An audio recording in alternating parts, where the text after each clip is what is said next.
Ассалаалык бир туугандар. Мына биз бүгүн Сомкөл жергесинде келип, аябай шаңдуу, аябай жакшы маанайда эс алып атабыз.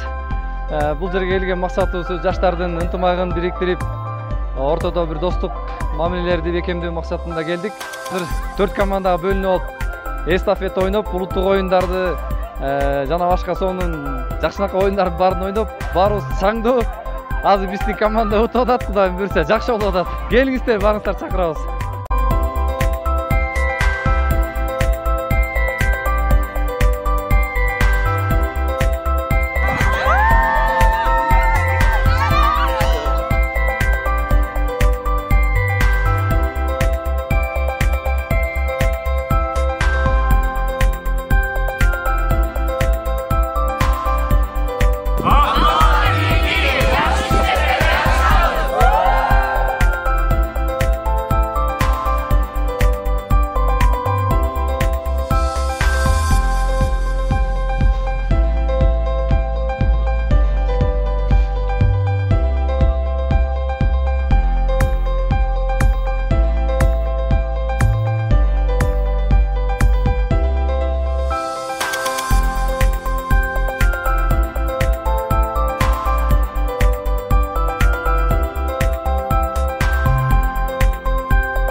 Ошентип ажайып Сомкөл жээгинде 2 күндүк этно лагерибиз аяктап аягына чыгып калды.